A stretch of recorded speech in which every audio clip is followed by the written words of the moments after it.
Hello, everyone. This is Dave March, and this is the Land of Confusion panel on Ricochet Meetups. So we're originally, we get every so often our super fan, Randy Wavoda, will come on and say, I have an idea for a new panel. We've done 2 sci-fi panels. We've done an election confusion panel. We've done a few other panels. And today we're doing the meetup panel.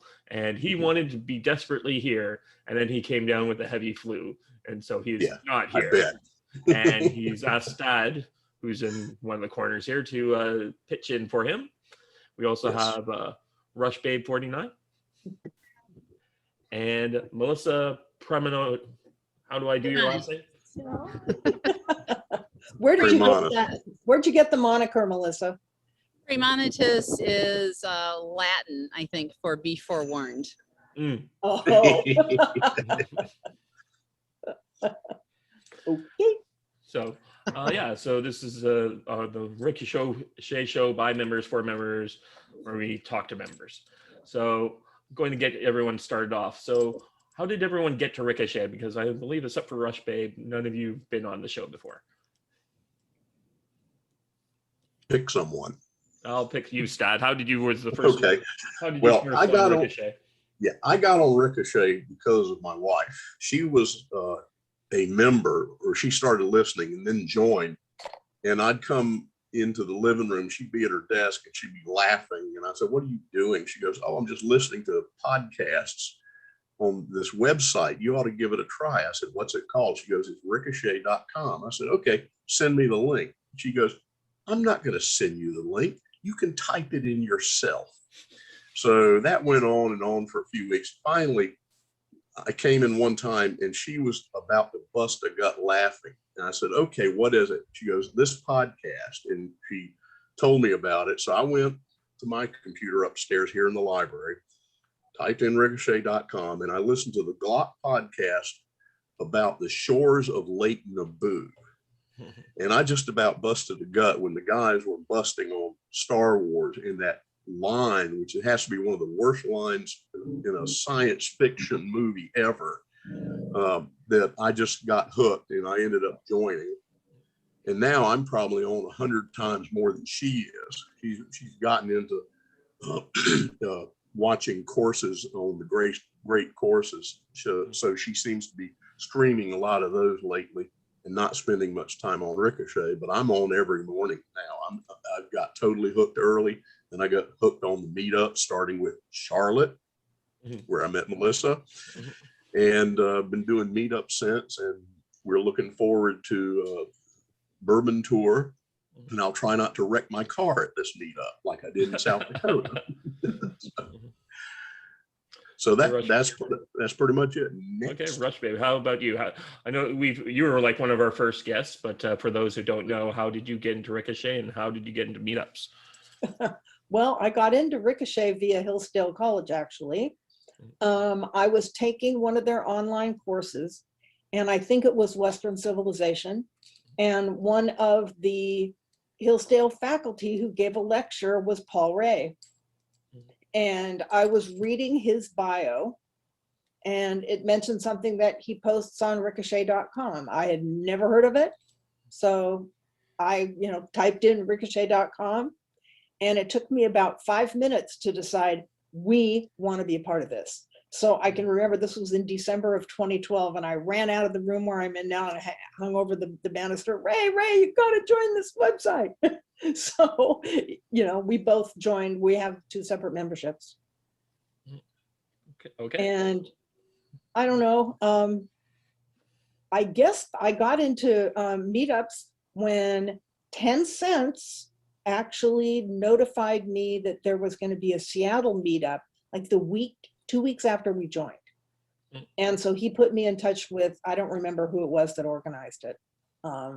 And people were meeting at a coffee shop in downtown Seattle, so we went.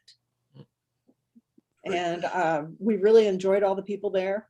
So I decided that would be a fun thing to keep doing. Did joining Ricochet also lead you to getting your own website?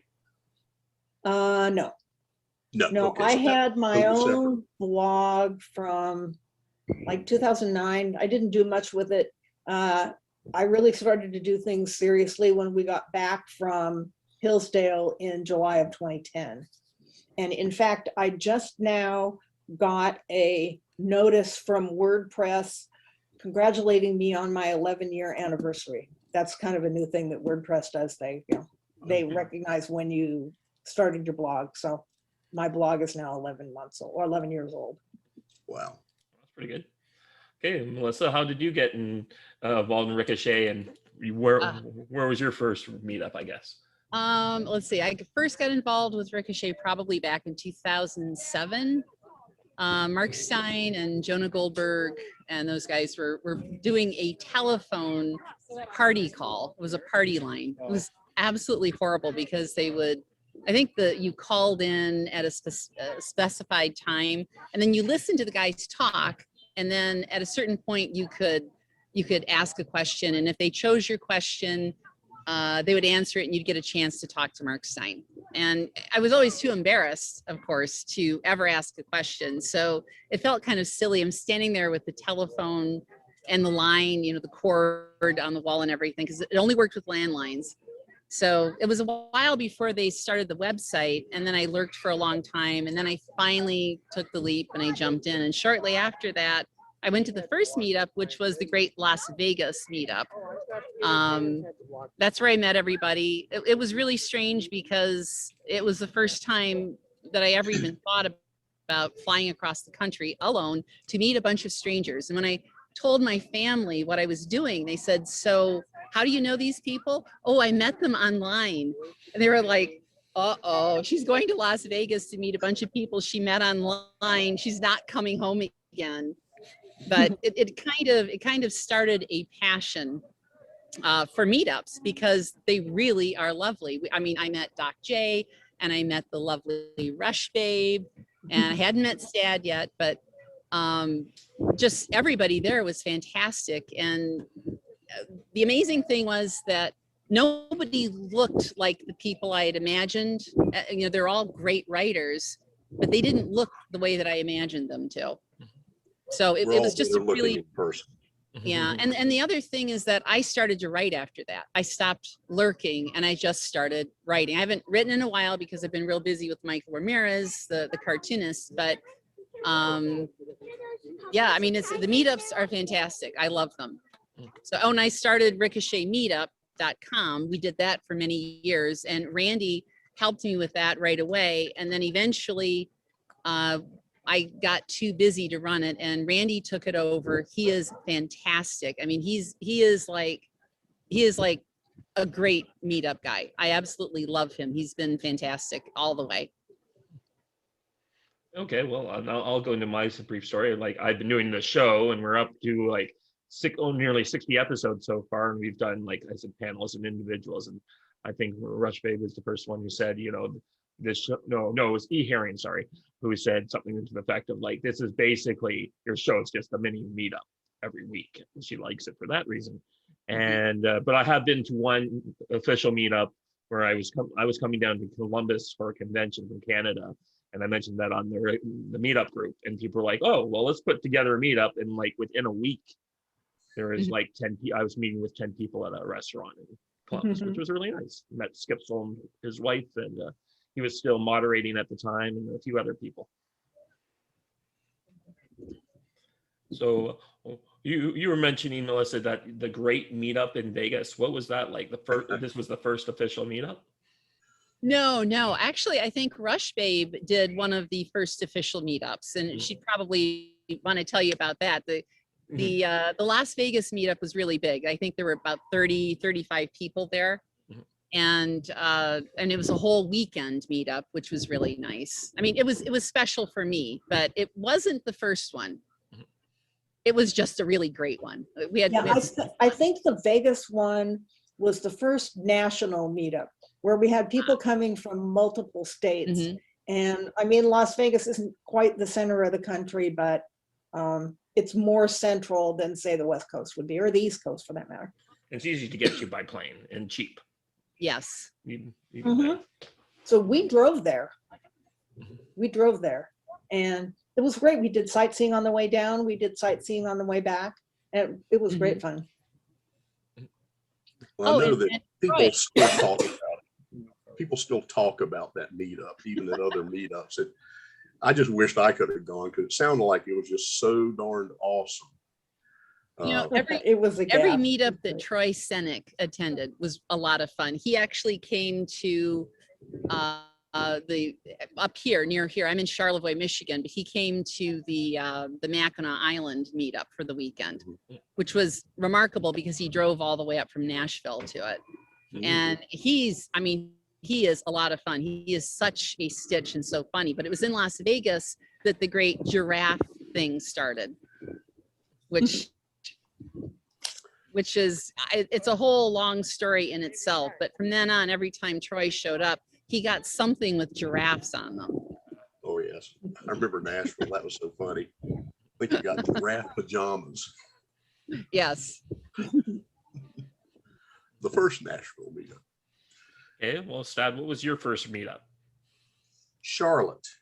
And that's where I met Melissa, DC McAllister, Troy, Fred Cole, Blondie and her husband.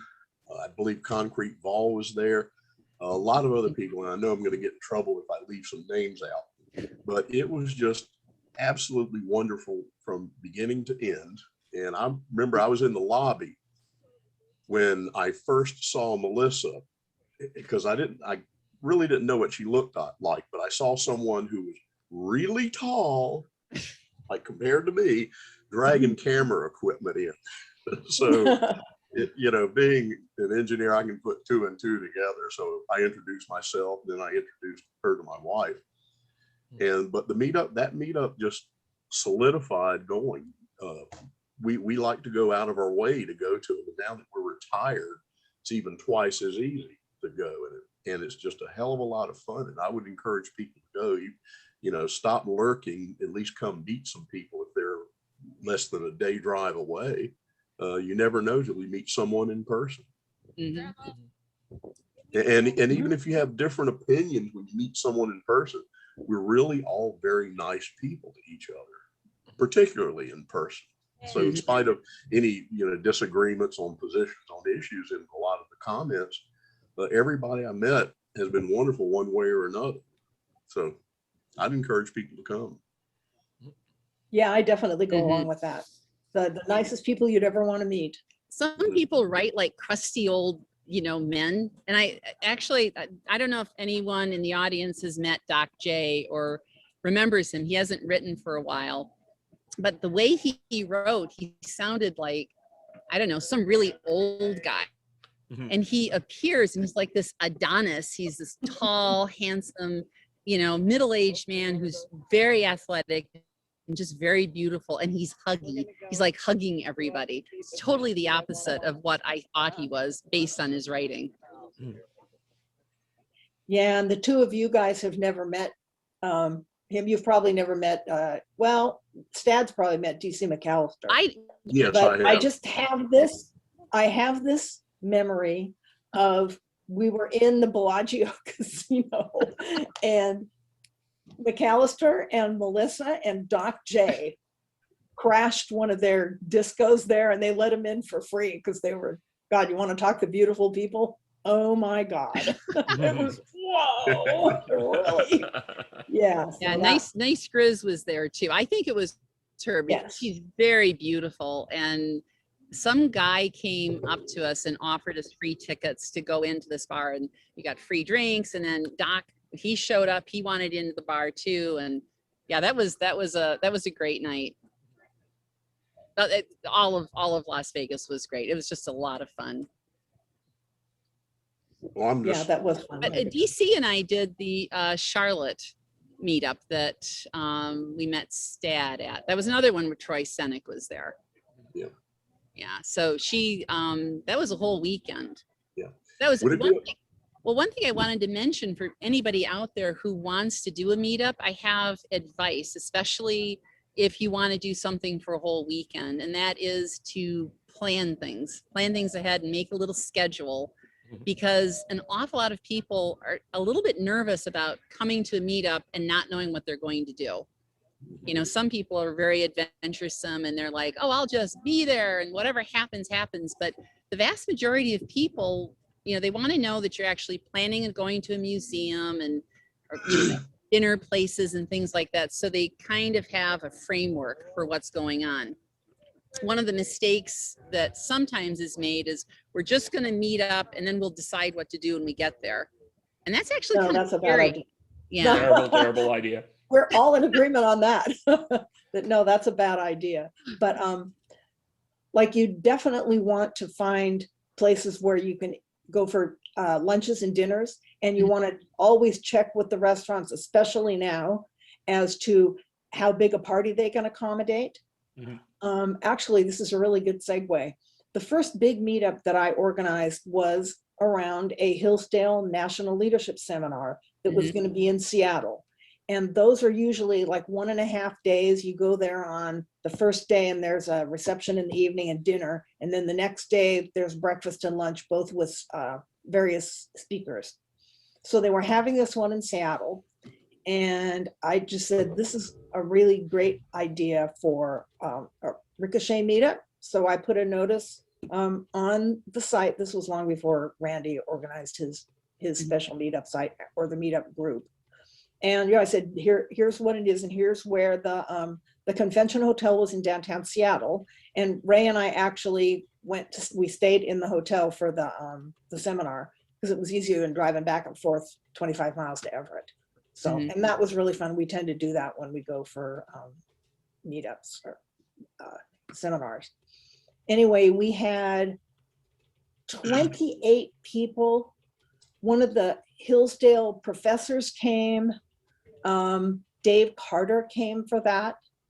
And we met at the restaurant in the hotel, and they were absolutely awesome. They gave us a free private room. We could order off the menu. We had a dedicated waiter.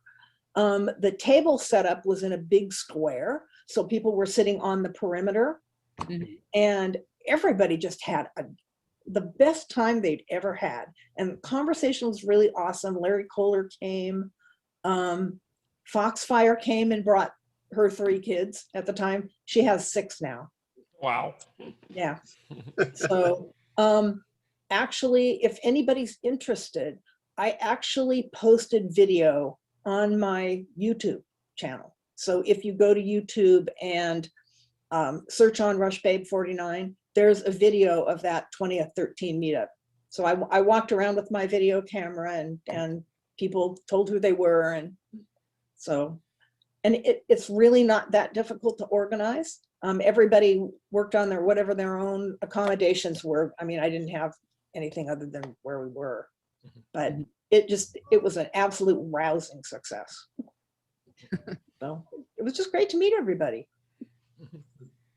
I think my favorite meetup that I organized was the Mackinac Island meetup because Stephen Crowder came. Oh, cool. Louder with Crowder. Yeah. Anyway, so he's not a member of the site, so it's kind of weird. Yeah, he's not a member of the site, but he was a friend of mine at the time, and he was from Michigan. So he drove up with his wife, and this was a year after the tents being attacked in Michigan during a protest with the right to work here, and he got punched in the nose. So he kind of jumped out of everything for about a year, and then he came back up for my meetup, and then he gave a speech about how he was jumping back in again. So that was pretty neat, I think. That's another thing. If you have a connection to some kind of a celebrity, that's another great thing to do. If you're planning a meetup, try to like comp them a room or something and see if they can come out and hang out with everybody. That's a lot of fun for people. Well, when we were in Nashville the last week of April, and that's the most recent meetup that, I mean, I initiated. I didn't really organize it because I don't live in Nashville, but Ray and I knew that there was a YouTuber, conservative guy, Doug TenNapel, and we knew that he lives in Franklin, Tennessee. So we emailed him through his website and asked him if he'd want to go to the Hillsdale function. Then we got a hold of our local rep for Hillsdale and say, can you get him into the Tuesday lunch? And they did. And so he came to the Tuesday lunch. And so we're walking in the hotel, and Doug Tenaple is 6'8" tall. He's taller than Doc J by a margin. And people were yelling at him. Everybody recognized him. He obviously has a local following, besides on YouTube. So he was a gas to meet, and he was a very cool guy. So, I mean, that's the closest we've ever gotten to a celebrity. But we were able to get him in, and he really enjoyed, he idolizes Larry Arnn. So he was glad to be able to, hear Larry Arnn speak. So that was very cool. How many different meetups do you think you guys have all been to? Oh, at least a dozen. Yeah, I've lost count. We actually have Ricochet meetup passports. Mine is misplaced right now. I'm intending finding it, but we usually make stickers for each meetup, and then you stick the passports. It's really neat. I know that Stad has his passport. And I found it. Neutral observer can't find hers. And Ray can't find his either. So yeah. I know I've been to probably a dozen major ones and minor ones. Like sometimes when I go up to Raleigh, we'll stop off and spend the evening in Fuquay Arena, and we'll meet Blondie and Marty B and have dinner, lunch, stuff like that. And we've done that a couple of times, and I believe one time Amy Schley and Eeyore showed up, so we had about 6 people. So even if it's a spur of the moment thing, you just let someone know, send a private message. You don't want to have 40 people show up. Just say, can we meet somewhere for lunch? We're driving from here to there. When we were driving back from Michigan, we stopped off in Troy and had lunch. And oh God, I know I'm having a brain freeze. He's going to kill me. Oh, probably not. It's perfectly okay. Yeah. I know it'll come to me probably after this podcast is over. That's how it usually goes. Arahan. Oh, yeah. Yeah, met him. Super great guy, and lots of fun. But you just say, hey, we're going from point A to point B. Can we meet for lunch? And we did. And it was a great thing to do. So there's always that option. It doesn't have to be an official meetup. Mm-hmm. Yeah. And the only downside is you don't get a sticker. So but you do get a memory. Exactly. And you can always get to meet take someone pictures. face to face. Mm-hmm. Yep. Well, that's one of the things that I like to say is one of the best benefits of being in Ricochet to begin with, is that if you're in a strange city, if you have a business trip, or if you have just a pleasure trip, if you let the Ricochet membership know where you're going to be, you will always find someone local who will want to meet up with you. Mm-hmm. That's true. So, and even around the world, we have 3 members in Ireland. I mean, I've always wanted to go to Ireland. Mm-hmm. And I mean, if they ever open up, I'll let Marjorie Reynolds and Charles Mark know, and I'm sure we'll be able to meet up with them when we go there. I know we got a member in South Korea because during the early stages of the pandemic, he posted and got on the main feed, probably for the only time he's ever been on. I can't remember his name, just describing life in South Korea during the thing. And he said, people wear masks in South Korea, not because they're afraid of disease, is because North Korea is a coal, powers everything by coal and has no pollution standards. Mm. Yeah. And I remember, it was Flickr lives in Guam, right? For now. For now. Okay. So we're all over. Yeah, he's I was talking to him about that because he's now he's replaced Don as my co-host, and he was talking about when he first came on the show, he didn't want to tell anyone where he lived because he was worried that half the island would find out he's a raving conservative. And then like when he came to be my co-host and is like, oh, I have no problem telling everyone because I'm leaving. So he's going back to Atlanta in a few months. So. Ooh. Cool. Well, I have a cousin who was a lawyer in Guam. He was a state's attorney in Guam for, at least 12 years. And his wife had something to do with the library there. So I'll be anxious to talk to him someday when he comes back. Well, I know I am going to be probably doing so many meetups because I am planning as soon as the border opens to drive across the United States. Is Canada ever going to open up? Our official right now, okay, so the way it works is if you got double vaccinated, which is what I am, I can cross the border for whatever reason, and not if I come back, I still have to quarantine for 2 weeks, but I don't have to be in one of the quarantine hotels at $3,000 for the privilege of staying in a quarantine hotel. They got rid of that rule. In 2 weeks, we're supposed to, on July 21st, we're supposed to announce the new rules, to which it sounds like anyone who's been vaccinated will be able to travel freely. Yeah. But that doesn't help us very much because Ray's not vaccinated. And I am. He's a I'm not refuser. either. Yeah, I don't make it. I generally don't get the flu. Well, I never get the flu vaccine every year, and I'm not getting this. And it almost seems like governments are creating a two-class society now: the vaccinated and the unwashed. And the unwashed don't get certain privileges, like going to ball games, crossing borders, and things like that.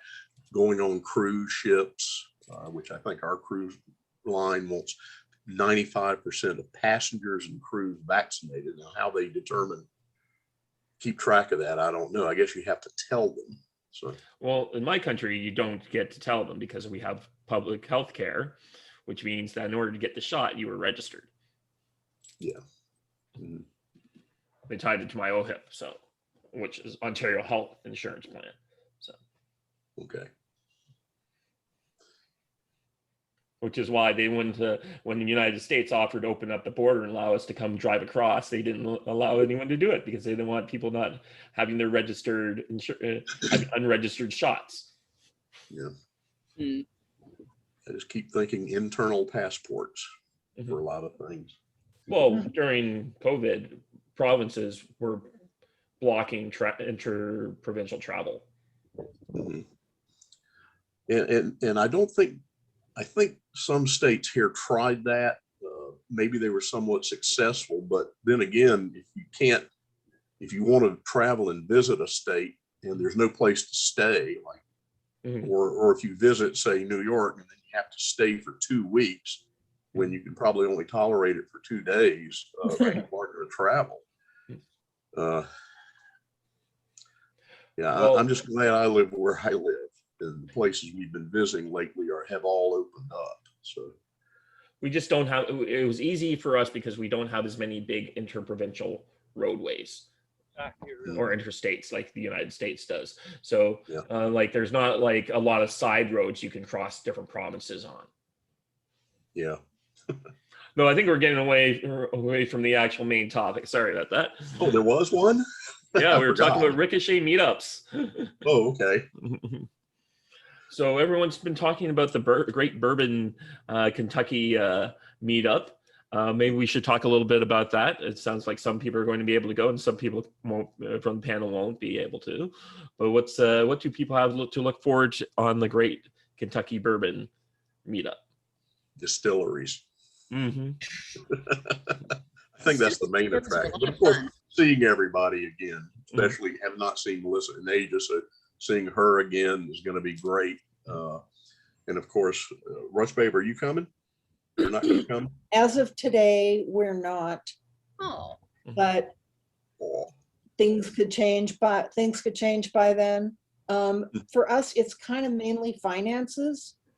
We kind of spent a fair amount of money on the week in Nashville. Ray hasn't started his pension yet, so we're both basically living off of our severance because we both, I don't know, Melissa, we both lost our jobs last year. Oh no. Yeah, well, I was past retirement age at work anyway, and it's purely due to COVID. The aerospace industry tanked, and so we both lost our jobs. I didn't want to retire. I wanted to work forever, but working in my company got extremely uncomfortable, especially for us in purchasing, because we had to do a lot of canceling and pushing out orders because our customers were canceling all their orders. And Ray took voluntary layoff because he probably would have been involuntary laid off if he didn't. So You get a better deal. our income isn't very stable right at the moment. So we have to kind of plan ahead. So I don't think we will, but that could change. I don't know. We probably won't. Well, I if you hope have to things look hitchhike, up. consider it. Well, maybe. Now, so I'm not a whiskey drinker. He is. He kind of enjoyed the tasting at Jack Daniel's. That it was a fun tour because we did the Jack Daniel's distillery tour, and I mean, I really enjoyed the tour. I thought it was really interesting. But I think if I went to Kentucky, I wouldn't do the distilleries. Kentucky is horse country. I think I'd find sort of equestrian things to go visit. So Friday, we're going to Keeneland and watching the races that afternoon. So I've actually put out word that I hate standing. I can walk or I can sit for a while, but I just hate standing. It just drives me nuts. So I'm getting a table indoors behind a window that overlooks the racetrack. And they serve you lunch and drinks all afternoon. So that sounds like my cup of tea right there. Yeah, but the races at Keeneland sound like a lot of fun. You know, there's it's the horse park down there. I think they do tours and things like that. So I know that's what we're doing on Friday. And I think Saturday we're traveling to Louisville and then doing the distilleries on the way down there. And I'm not sure what else is going on because I can only come Friday through Sunday. I don't know. I don't. Yeah. So, what other? Just wondering what other things we can talk about the Ricochet meetup process, or do we just want to we've exhausted the topic of conversation and just get into other things? How is everyone finding Ricochet these days?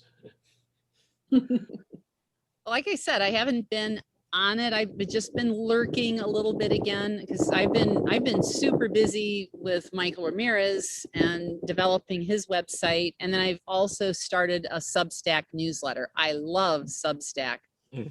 It's awesome. Yeah, if anybody wants to sign up for the Substack newsletter that I've started, they can go to either just michaelramirez.com, michaelpramirez.com, or they can look up Michael Ramirez at Substack. And then sign up for the free one or the paid one. The paid one's every day, the free one's once a week. Yeah, so you've kind of left Ricochet to do this. Is it mainly because of the money side, or is there because I haven't seen either of those your names really around on Ricochet much, so. Well, it's a time issue because it's very time consuming to work for Michael. There's lots going on all the time. And I'm still a member of Ricochet. I just renew every year and I always support them. And every once in a while I think, oh, I should write something on Ricochet, and then something else gets in the way. But I am determined to get back to it, especially after the meetup this fall. I'm going to carve out some space. Yeah, we've got a lot of new members. I noticed that. So I think if people organize meetups, you might want to emphasize that this is a great thing for new Ricochet members to do. Is that it can be really beneficial for them to get a real sense of who the other members are. It is, and I have to reiterate that when you start off, even if you've been lurking for years, it's usually because you're a little nervous about writing, because the writing there is so good. Everybody is just excellent, and it's very difficult to write in that. You kind of worry a little bit about people commenting and saying, oh my gosh, you write like a fourth grader, because that's what I feel like. It's the guys who PM you about spelling mistakes. I'm like, dude, really? That's what you have to say, is that I hit this is or it's, I put down the wrong two. That's the only thing you can do for me. Yeah, it's so, but when you meet the other people in Ricochet and you find out how nice everybody is, then someone said, I don't know who it was, it might have been DC McAllister, that said these Ricochet meetups are like family reunions with family you just never met before. They're just family members you didn't know you had. And once you meet everybody and you get to be friends with them, suddenly all fear of writing for Ricochet is gone, because everyone is saying, oh, you need to write. I want to hear more from you. And suddenly it's easy. And I've always felt that the backbone of Ricochet is really the meetups, the in-person meetups, because online relationships are just always very weird and they're fake. You don't really know what you're dealing with, but once you meet people in person, everything changes. Yeah. And the membership, people have so many different backgrounds and jobs and life experiences that, and when they do start writing about what they do, like we've got a lot of law enforcement, we've got lawyers, we've got doctors, and they start writing about the things that go on in their lives. It's just fascinating to hear. And of course, you meet them in person and they're even more awesome in person. And I just heard some thunder, so I hope I won't get cut off. But the expertise that people have, whether it's whether you're an experienced doctor or someone like Concrete Ball, I was just thinking about him. who does what he does, he's a hell of a great guy. And He's very nice. And you know, for someone can take something like placing concrete and make it fascinating, or a doctor can talk about an ordinary day in the office, and it's just like you're there, like, wow, that guy does that. Of course, all I can talk about now is being retired, so I'm an expert at that now, as opposed to all the things I did in the past. But the things people do, like what Melissa does, like what Carol did at her job, it's just a wonderful wealth of shared experiences that people, you get to know people and you get to hear things you don't normally hear. I mean, I have friends, a lot of my friends from high school and from way back went into law enforcement, either as police officers, deputy sheriffs, or lawyers. And they're all of them except one guy's retired. And their experiences in the legal area are a little different from the ones we hear from our current law enforcement members and things like that. So I think finding the differences between police officers and law practices in North Carolina and Florida, and then we've got the guys in Arizona and other places, I think that you just learn a lot more just hearing the same job in a different location, because the locations, things are different all across the country. Even if you do the same job, it's done differently somewhere. I find the differences fascinating when talking to people. So, And if you've got a question about anything, yeah, I mean, anything you like, technology, home stuff, recipes, if you just post a question on Ricochet. In fact, maybe that's a way to get the new people hooked. Ask them to do a quick post on something they've always wondered about and see who signs up to reply. And that way they don't have to write a huge long essay. You know, what was something you always wanted to know about? Adoption, whatever. And they will find that there are hundreds of Ricochet members who are it's right up their alley. And anxious to talk about it. To know people. you know, we can talk about foreign adoption in our household. So. Yeah. Just putting down some notes here for like for saying to like, hey, when you come watch this episode, this is what we're talking about. So.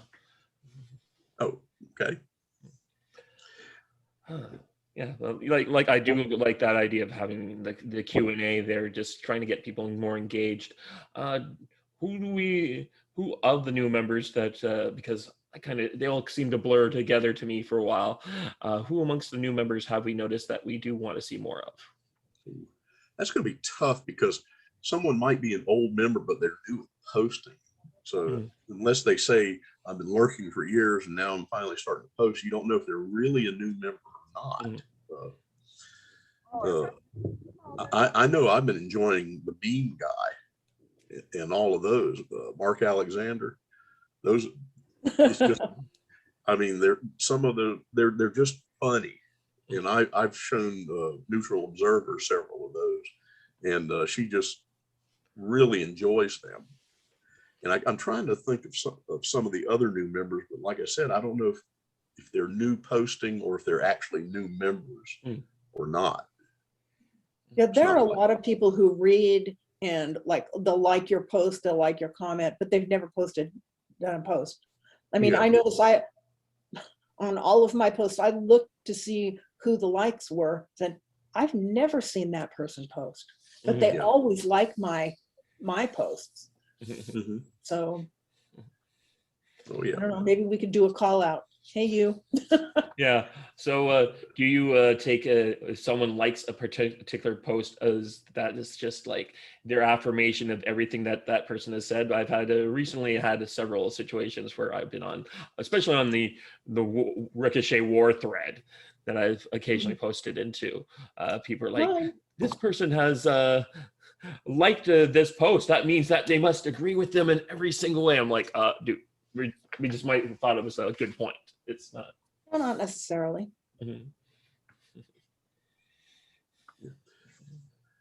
Well, someone might like a post because it stimulates a lot of conversation, and they might like it because of some of the comments they read. Who knows? Who knows? You only get to click the like that you like the post. So, and I've seen people that if it's a post about something negative, they'll lead off their comment by saying, I didn't want to really like the post because of the content, but I have to like it because it's important. I'm trying to remember someone recently, I think, was it a medical issue or a legal issue or something that the news was sort of bad, but it was a good post. And the commenter wanted to make sure that they were liking the post and information, not liking the fact that it was bad news. One thing I'm glad Ricochet doesn't have is a dislike button, because when I get on YouTube and see a lot of things, some really great videos, and I look and I say, okay, there are about 100,000 likes, but there are 500 dislikes. Who can dislike this? So I hope we never get that. Yeah, but I know that the powers that be constantly say they will never put an ignore button to Ricochet. That's their main one, despite everyone wishing they would. And it's just like, you got to learn how to filter out certain people on your own. Right. That's why I came up with the term niffler for the people who, well, we know there's one member that a lot of people would like to throw out of Ricochet. But there are so many members who simply cannot stop themselves. They have to reply to comments and they have to like comments when all they would have to do is ignore them 100% all the time and then see what happens. But so do people know what a niffler is? Not at the top of my head. It's a Harry Potter magical creature that it looks sort of like a little beaver, but they're treasure finders and hunters. They cannot resist anything that's a shiny object. So I mean, you know, people that I was going to possibly use magpie, but I think niffler works better. They're irresistibly drawn to bright, shiny objects. So people just cannot help themselves. So they're nifflers. There's a certain member of the staff who I feel has that problem and then gets upset with, or gets kind of put away by it. And maybe I'm referred to Mr. Blue Yeti, who has his own, maybe a minor niffling ability of his own. Well, maybe. I don't know. There are a few people that insist on arguing back and forth with him, but I kind of, well, you've seen my comments in my war thread. It's coming up to 550 comments. But I really do think that just since I've been at Ricochet. In fact, Stad, how long have you guys been members? I think I'm maybe 2014 or 13. Neutral observers ahead of me by a few months, so she might be a definite 2013. I can't remember exactly when I joined. I know it's somewhere in your account information. Yeah. Yeah. But, What about you, Melissa? How long have you been a member? Let's see, officially probably, I think 2011. Rob Long gave me a year-long membership. So you remember whatever the controversies were before December of 2012. Was Yeah. there anything as disruptive as the same-sex marriage? I mean, Yeah, I can't think of anything as disruptive as that. so I think that basically started it. I mean, we had people being really nasty. Mhm. And we had some wonderful people who were driven away because the people who were in favor they couldn't stop gloating. Wow. And I think that was the start of it. And then Trump, Yeah. everything Okay. having to do with Trump was just totally disruptive. Yeah. And My solution to all of this is for everybody to go on meetups, and because it's really easy to be mean to strangers. Mhm. Apparently, it's very easy. Yeah. And Yeah. but when you get to know that person face to face and you hear about their life story, you're not going to pick on. You're going to say, well, we have some differences, but we're not going to argue about them. I mean, I wish. Well, there was one really large meetup out in LA for was it the 100th podcast? That was fun, and a lot of I think I don't know, I think something, it seems like 400 people showed up to that. It was a pretty big thing. Mhm. I mean, it wasn't a formalized meetup, but there was a lot of Ricochet members there. Yeah. And a lot of people talked to each other and got to know each other over the evening. So that was fun. But yeah, I mean, I got off of Twitter completely. I left Facebook after the election, dropped a couple of big projects, which were passion projects because a lot of different reasons. But yeah, I actually got sick and tired of social media. I feel much better now Mhm. that I'm not on Facebook or Twitter, Have especially you heard Twitter. of locals? I have. But even MeWe, I got on MeWe right after that, and I thought I'm going to do MeWe, but I actually feel better not chasing after posts and looking for likes, and because in my business, I'm always promoting other people, and I'm Mhm. trying to advertise things, and I'm trying to do that kind of stuff, and it's not fun all of the time. Mhm. And for me, getting on Facebook and spending hours tracking down things and reading stories and all of that, it's a little stressful. It is. Well, have any of you guys heard of the Netflix movie, The Social Dilemma? I've heard of it. I haven't seen it yet. It's no, we don't have basically, Netflix. so basically these guys who are former Facebook and other tech execs made this movie, and it's all about how Facebook, and especially Facebook, but the other ones are designed to drive attention, drive anger, and drive basically engage. You make people angry, and it drives engagement. And they've done it in such a way that it's truly almost drug addicting.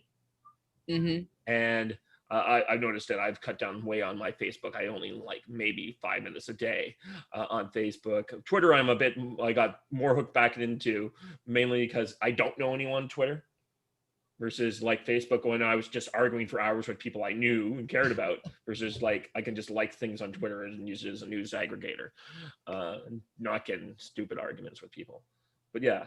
So it's this movie, if you really want to know what's going on, because they have my favorite part of the movie is they keep making to show that like the right left divide and how the social media companies are doing that. They created a group called the Extreme Center. So people will be at their dinner tables talking about, oh God, do you see what the Extreme Center is trying to do today? Well, all I know is Ricochet's enough social media for me, because I don't want to spend too much time doing stuff. And after I've had breakfast, I'll come up, log on, check my email, and then I'll get on Ricochet. I'll check the news just to see what's happened. Then I'll get on Ricochet, look at posts, comments, things like that. But after that, I got other things to do. It's not mowing the lawn or doing some writing or going to visit our new grandson or something like that. I don't have the time to spend hours on Facebook and Twitter and I get what, Instagram or all the, I don't even know what some of them are. So Ricochet is all I need. I love everybody on Ricochet. I'm familiar with a lot of people on Ricochet. Twitter is a sewer. I would not use it. Even though on some news articles, I've started looking at the comments and they're surprisingly conservative, at least about the first 20 or 30 are. And then the leftists show up and say, oh, you're just a... But no, Ricochet is the social media I use, period. So, well, that's all I got to say about that. Well, I've never been on Facebook or Twitter, and that's mainly because I used to subscribe to Kim Commando's newsletter. Anybody know Kim Commando? Yes. Yes. She, her nickname is America's Digital Goddess. And she is gorgeous, I will have to admit. Absolutely. But I got her newsletters on a daily basis. And every single time there was a new Facebook scam. Yeah. And this is dangerous about Facebook. And so that convinced me that it was nothing that I wanted to be involved in. I don't have family. I don't have extended family. Basically, Ricochet's my family now since my family of origin has kicked me out. But since I retired, I have been spending a fair amount of time on my own blog. So like on the 4th of July, I did like 4 different posts all day. Things would catch my eye. And there are a lot of things to post on these days. So there's always something. And then I do my photography posts. I have some professional photographers who I follow and who are followers, and they have photo challenges on a weekly basis. There's one gal that has now on a daily basis. So if you want to post your photography, there's all sorts of good subjects. So, but I like Ricochet the best. Okay. So I'm there a lot. Not as much as you, Stab, though. Well, I do have to confess, I was on Facebook for less than a week, but the only reason I joined was to find out some information on my high school reunion. A good friend of mine said, oh, the reunion's coming up. Are you going? And I said, well, I will if you give me the information. He goes, no, I'm not going to give you the information. You're going to join Facebook. And so nobody else would tell me. So I joined for a week, went to the place where the people that were setting up the reunion were, got the information, and then backed out. And while I was on, I must have gotten 1,000 friend requests just because I put down information about my high school, where I went to college, and stuff like that. And I finally just said, no, I can't deal with this. So I got out. It was less than a week. I would have gotten out anyway. But when I saw total strangers, please be my friend request. No. Oh, and that's why I joined Facebook, because a friend of mine at work is like, oh, well, that's if you want to find where all your high school friends ended up, you go on Facebook. And then derailed. But I joined Ricochet in 2015. So I got in just right after, right before the Trump story started.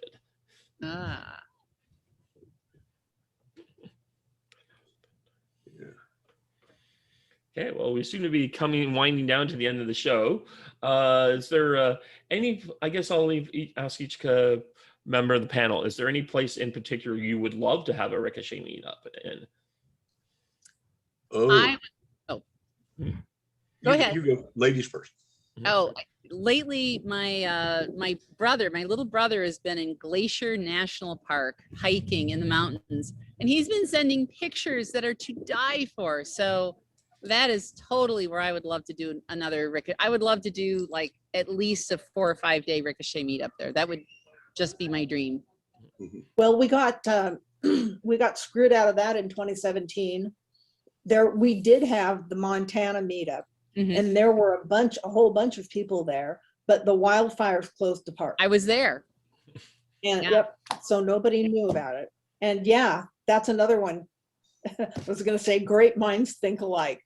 David, I was gonna ask, I was thinking about that question, and Melissa, you had the place. Yeah, I would really love to have at least 3 or 4 days in Glacier, because it was really beautiful. Now I did we went through there on our way back from the South Dakota meetup.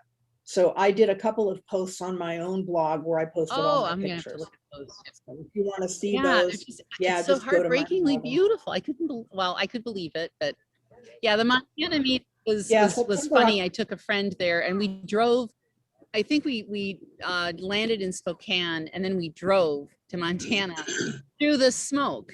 It was like she'd never seen the mountains before, and I said, "Well, there are mountains there. They're there, trust me." But there was Yeah. smoke everywhere. You couldn't Oh, see a thing. And then the last 2 days, the smoke lifted, and she could finally see something. Oh yeah, we had, when we left Everett, the day that we left, there was ash falling on Ray's car when we were loading the car to leave. And we didn't see the sky. That was like Saturday. We didn't see the sky till the following Saturday when the smoke lifted. But it was really beautiful on our way back from South And Dakota. that meetup That was, would that be meetup was a lot of fun. September, Randy 2020. did that one as well. Randy does a great job organizing meetups, and the Bourbon Trail is going to be Oh, great. yeah. Oh, I'm sure. What about you, Stad? Where do you want to go? Well, since it's only about a 2.5 hour drive, I was going to say Charleston, South Carolina. Oh, You've that got, would be nice. as far as things to see, just the architecture in the old part of town. You've got Fort Sumter, you've got a couple of plantations you can visit, and you've just got incredible seafood. There are horse-drawn carriage rides through the town. And of course, Neutral Observer and I have done all of that stuff and more. And I can even take people and show them the Heart of Charleston Motel, where Stad and Neutral Observer honeymooned in 1987. There should be a marker there for the event. Now it's kind of seedy now. Like October maybe. We were there. You would have to make sure that it was in the fall, in October. You would not want to do that in the summertime. No, not in the summer, not in the summer. When we drove down there for a honeymoon, it was near the end of June, and on the way we just hit 26, and her air conditioner broke in her car. So by the time we checked into the hotel, we were just both miserable, just drenched in sweat. Just terrible way to start a marriage, but 34 years this year. So, but we go down quite frequently. Oh, I forgot to mention Patriots Point. They have ships you can visit, aircraft carrier. Unfortunately, the World War II submarine is going to be scuttled because there's not enough money to keep it open as a tourist attraction, just because of repairs. But there's just a lot of things to do. And like I said, great places to eat there and in Mount Pleasant. And who knows, I've heard Rob Long talk about going to Charleston periodically. Maybe we could lure him there. Although there is talk of going to New Orleans for a meetup, which wouldn't suck too bad. I've been there twice. It's great. Yeah, I've promised Neutral Observer I'm going to take her to the French Quarter, and we're going to have some food and maybe even take a cooking class, because that's one of the things we did for her 20th birthday was a cooking class in Raleigh. And that was just a fabulous event. It was at the Angus Barn, which is a very notable place up there. But I think Charleston's a great choice. A lot of history there. One of my professional photographer buddies lives on Dowfusky Island. That one of those barrier islands. So, and it's really beautiful. Several barrier islands. Yeah. Yeah. Well, and as I recall, I think there's a Boeing plant in South Carolina that Rand Yes. might. Yes, be there is. interested in touring. I don't know. I haven't heard if they're hiring or not, but yeah, there is a big Boeing plant there, and I think that's where they make the Dreamliner, or at least Yes, it is. most of it. Oh, And absolutely. He was on the Dreamliner project when it was a new program. So Yeah. from the very There's beginning. some incredible industry in South Carolina. The Greenville Mhm. Spartanburg area is an automobile hub, kind of. We've got in our area in Aiken, we've got a giant Bridgestone Firestone has a giant tire manufacturing plant here. But I don't know. I don't know if we had a meetup in Charleston. I don't know how much interest there'd be in going to the Boeing plant for a tour, but that might be a possibility. Might be. When Randy and Sarah came out to Washington to visit relatives, we had a small meetup and we did the Boeing plant tour. Yeah. Everybody, and everybody was pretty. I worked at Toyota for a couple of years. I can say that it's definitely worth doing a tour of the Toyota factory. So, Yeah. Yeah. And it's a shame there's not really a submarine base there anymore, because I might be able to get people on board for a tour of one. That way I can just, brag about what I used to do for a living. I'll give the Northeast some love. I went to in 2019. I was going to visit my girlfriend on the East Coast, and a friend of mine says, like, and I told him I'm driving through the states to get there, and he says, "Well, you're going to drive past Boston and not seriously spend any time there." And so I did, and I spent a couple of days in Boston, and I really loved that city. And I wanted 2020. I was supposed to try to get some people, and that did not happen.